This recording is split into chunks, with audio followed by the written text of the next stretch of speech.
Boz leaned forward and jabbed the cabbie on the shoulder. Here! The cabbie, his huge, broad shoulders barely encased in a sweatshirt and plaid vest, turned around and gave Boz a look that would have made a normal person sit back and be very quiet. But Boz was by no means a normal person. He was prettier than most, louder than most, funner than most, and God knew, dumber than most.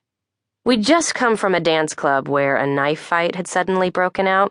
These two crazy girls had been pulling hair and screaming like fishwives, and then one of them had pulled out a knife. My gang had wanted to stay and watch.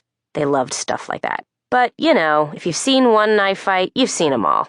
I'd dragged them all away, and we'd stumbled out into the night, luckily grabbing a cab before the cold made us sober up.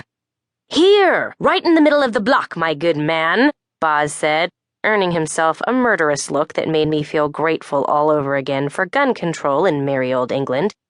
"My good man?" Cicely snickered next to me. The six of us were packed into the back of this big black cab.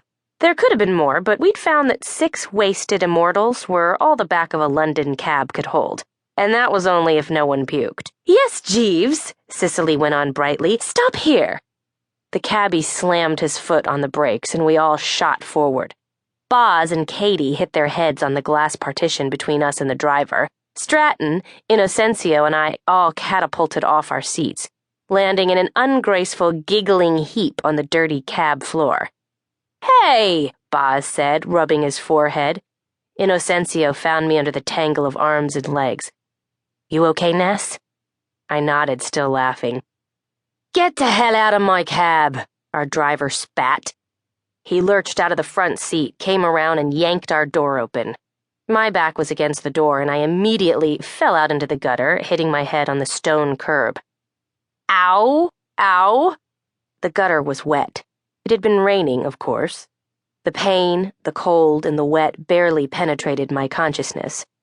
Knife fight aside, the evening of heavy festivities had wrapped me in a warm cocoon of hazy well-being.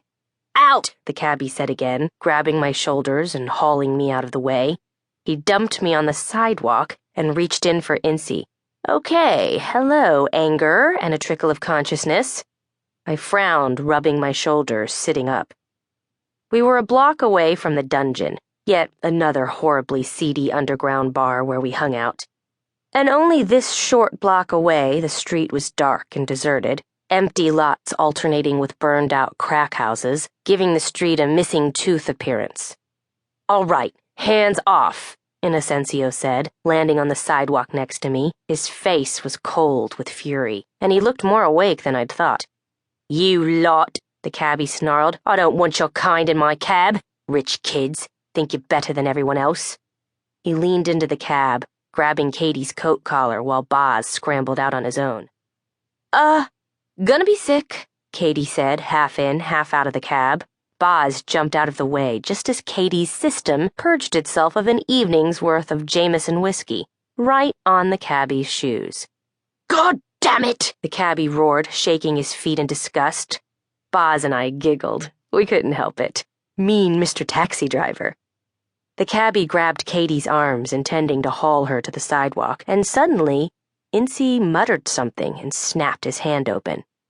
I had a split second to think, and then the cab driver staggered as if struck with an axe. Katie went slack in his hands, and he crumpled, his spine curving almost in half. He pitched backward, landing heavily on the sidewalk, his face white, eyes wide open. A wave of nausea and fatigue overcame me. Maybe I'd had more to drink than I thought.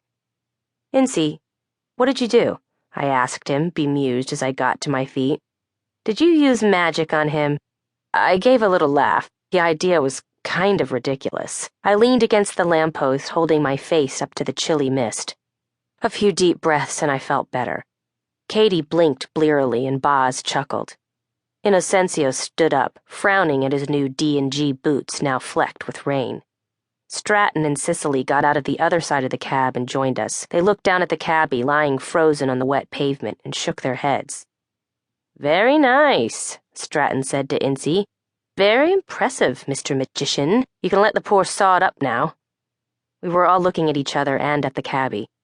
I couldn't remember the last time I'd seen anyone use magic like this.